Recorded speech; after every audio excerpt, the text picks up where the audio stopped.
You are listening to The Vocal Technologist. Spoken tech for your ears. What if I told you that building a wildly popular app where thousands of people sign up for your free trial is now the absolute fastest way to bankrupt your own company? It sounds completely backwards, doesn't it? I mean, explosive user growth used to be the ultimate metric of success for the entire software industry. Right, it was the holy grail. Exactly, it was everything. But that same user growth is actually the exact thing keeping founders awake in a cold sweat right now. It's absolute madness, but it's actively happening as we speak. So looking at the massive stack of, financial data and memos we've pulled together for you, our mission is to look under the hood of the terrifying new economics of AI startups. Because the map has completely changed. Yes, spot on. We're going to unpack the collapse of traditional software margins and explore why treating your code base like a strict diet might literally be the absolute only way to survive. And, think of me as your vocal technologist. I'm that tech-savvy Australian mate who loves to pull apart these heavy, jargon-filled trends and figure out what they actually mean for you without putting you to sleep.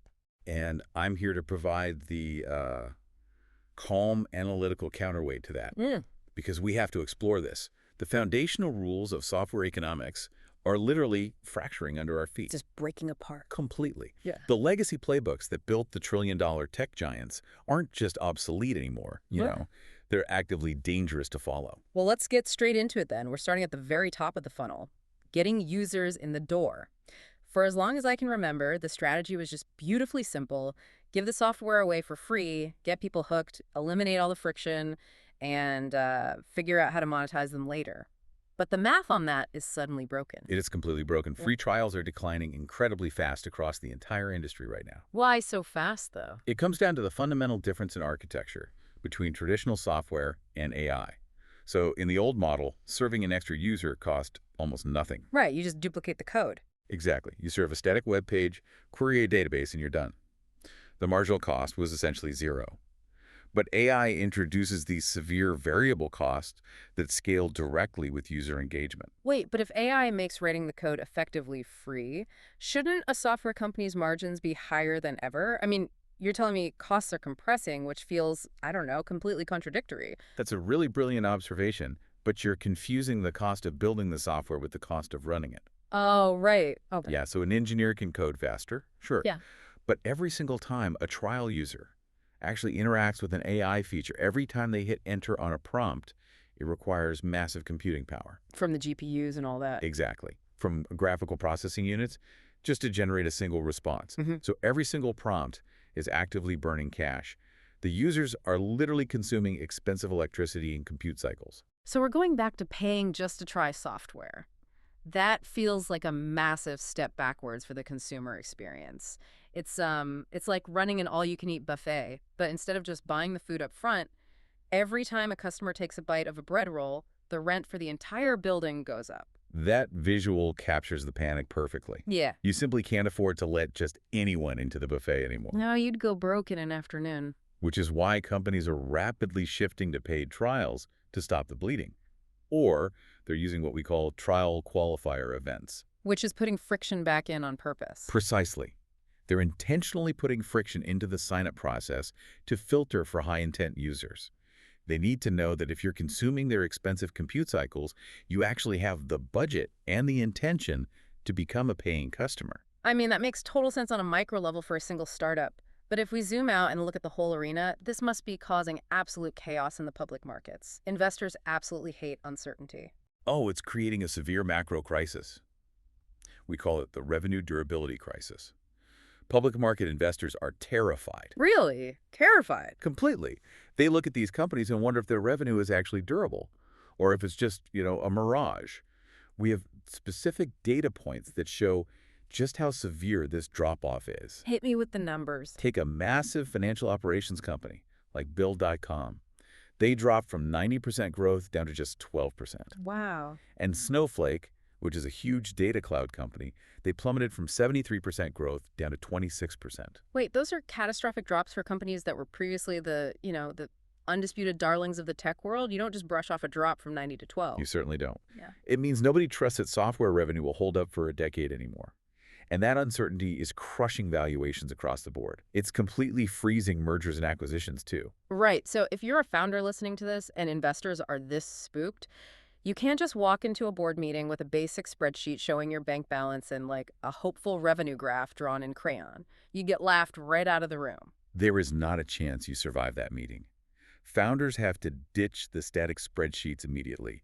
They have to move to fully linked FP&A models. Financial planning and analysis. Exactly. FP&A is no longer just a back-office function. It's a survival tool now. These have to be living, interconnected models. Meaning they update on the fly. Right. If a competitor drops their price and you see a sudden churn spike, that model needs to instantly and automatically recalculate your hiring plans, your burn rates, and your total runway. It's brutal, but it forces founders to confront exactly how fragile their business might be under pressure. Okay, so if every free trial user is burning cash, that entirely explains why customer acquisition costs are spiking. But surely, if they eventually convert to a paid tier, the math balances out. Or the core product margins, like, rotting from the inside, too. They're absolutely rotting from the inside. Really? Yeah. Traditional software companies used to boast about having 75 to 80% gross margins. I mean, it was a license to print money. Yeah, build it once, sell it 1,000,000 times. But because AI features flip the script Yeah. and costs scale with user engagement, those margins are compressing severely. The more your customers use your product, the more it actually costs you to serve them. That is wild. It is.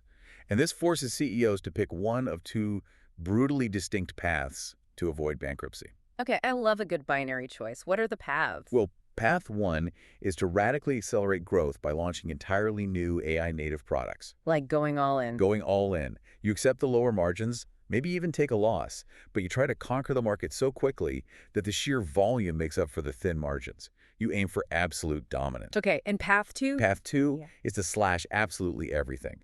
You cut your expenses to the bone, you stop all experimental development, and you force your way to 40% operating margins. You just focus entirely on ruthless efficiency. Ah, yes, the classic business choice. Strap yourself to an experimental rocket ship or become incredibly stingy. Because apparently that's where we are now. But what happens if a founder, tries to split the difference? Choosing the middle path is a guaranteed death sentence right now. Really? No middle ground. None. If you try to grow moderately while spending moderately, you simply won't attract venture capital because your growth chart isn't steep enough. Hmm. And you won't survive on your own because you aren't profitable enough to weather a storm. You'll just slowly bleed out in the middle. Wow. So basically, traditional SaaS founders treated their code bases like teenagers with incredibly fast metabolisms, just eating junk, adding endless features, assuming it didn't matter because compute was incredibly cheap. But now compute costs are so high, it's like the company metabolism is slowed way down. Yeah. Every unused feature is a software calorie turning into fat. Slow, expensive fat. That is a phenomenal way to understand the engineering reality. It's all about engineering calories. When building costs were effectively zero, product teams just kept piling on features. They assumed more features inherently meant more value for the user. But every new feature is a calorie. If users aren't actively adopting that feature, you aren't burning the calorie. You just end up with this bloated, sluggish application that is an absolute nightmare to maintain. Honestly, looking at some of the enterprise software out there, the products would literally be better if half their features were just deleted outright. The code needs to be put on a strict diet. And that diet is a matter of pure survival now because of those compute costs we explored earlier. If you have fat, bloated software running inefficient AI models in the background, your margins will just vanish into thin air. You're paying real money to power features nobody is even using. Right. Okay, let's say a founder decides to take the first option. They strap themselves to the rocket ship to build massive new AI products.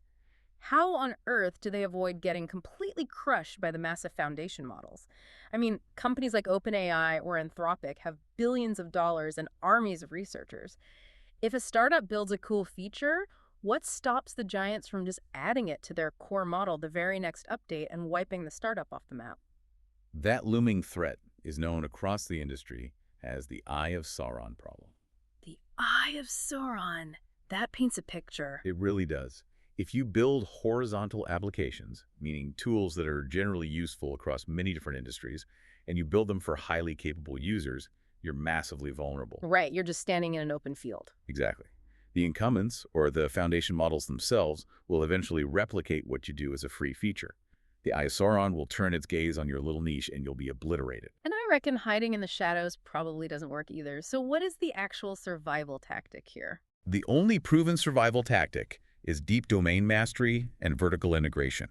You simply can't be a generalist tool for everyone anymore. You have to pick a lane. You have to solve a highly specific problem for a highly specific industry better than anyone else on the planet. You have to go completely vertical. Give us a tangible example of what that vertical dominance actually looks like in practice. Because it sounds good in theory, but what is it? Let's look at Intercom's Fin Agent. It's a vertical model specifically designed just for customer service. Okay. It isn't trying to write poetry, it isn't generating images, and it isn't writing Python code. It just handles customer support tickets. Doing one thing really well. Exactly. But because it's so hyper-specialized and trained on specific company data, it resolves almost 2 million issues per week. Wait, 2 million a week? 2 million. It's objectively the fastest, cheapest, and highest performing model in its exact niche. And because of that vertical dominance, it's already nearing $100 million in recurring revenue. It's like trying to sell a generic Swiss Army knife to a master sushi chef. The chef doesn't want a clunky tool that can open a wine bottle, file a nail, and tighten a screw. They want the absolute sharpest, most specific, perfectly balanced sushi knife on the planet, and they will gladly pay a premium for it. That captures the enterprise buyer mentality perfectly right now. And this desperate drive towards vertical dominance is causing a massive rebundling in the software industry. A rebundling. Yes. For years, the trend was all about unbundling workflows.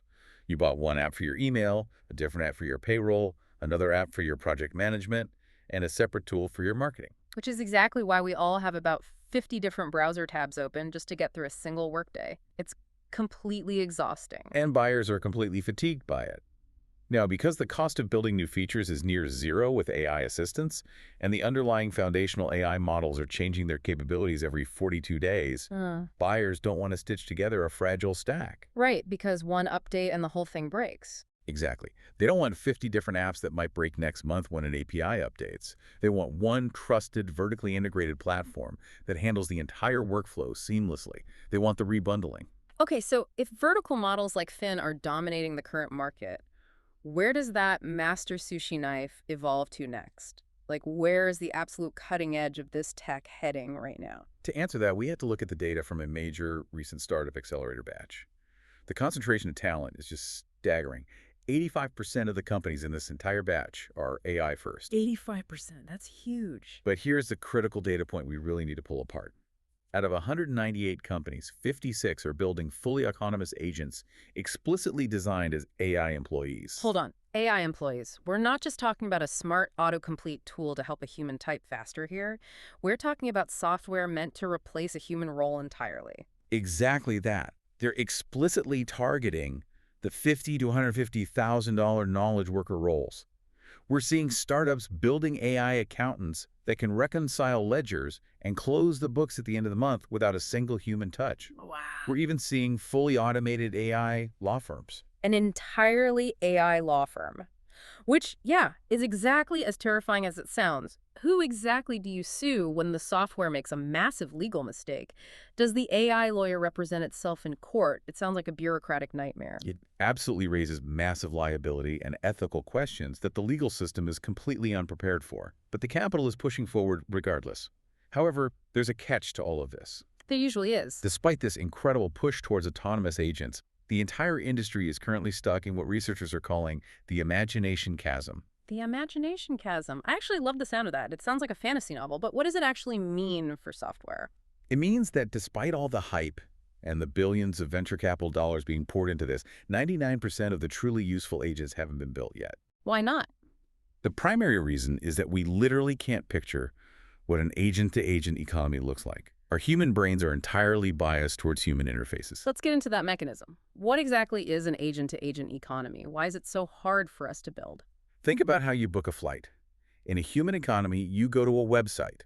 That website has buttons, drop-down menus, and text because we have eyes and fingers. Yeah. You click the buttons, you read the screen, and you manually enter a credit card number. Yeah, standard stuff. But an AI agent doesn't need a user interface.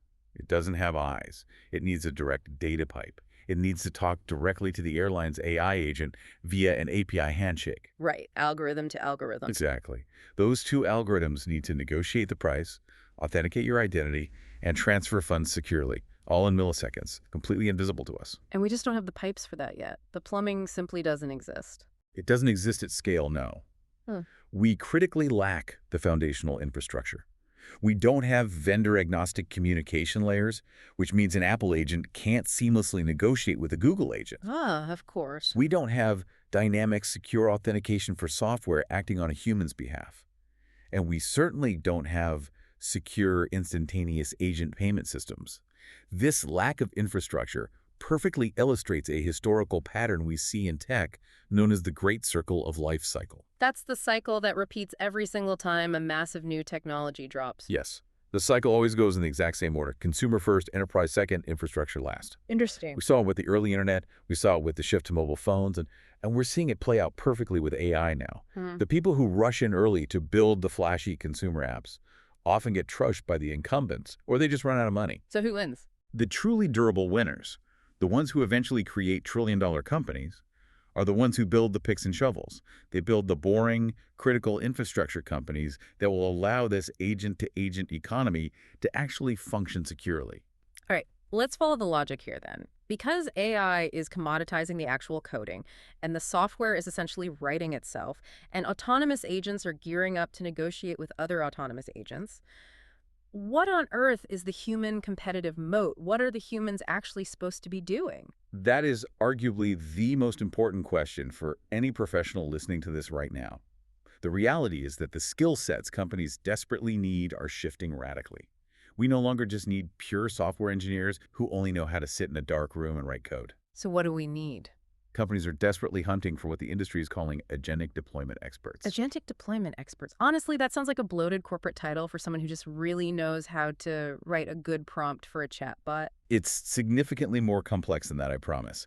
These are highly valuable, often entirely non-technical people. They don't need to know how the neural network functions under the hood. Okay, so what's their skill? They simply know how to string a dozen different AI tools together to get a product actually deployed into the real world to solve a real business problem. They focus on the practical execution and the workflow, not the theoretical computer science. Execution and deep empathy for the actual problem are becoming infinitely more valuable than raw coding ability. So it's about getting your hands dirty and understanding the friction in the real world. Precisely. You still desperately need founders who are willing to experience the pain of their customers.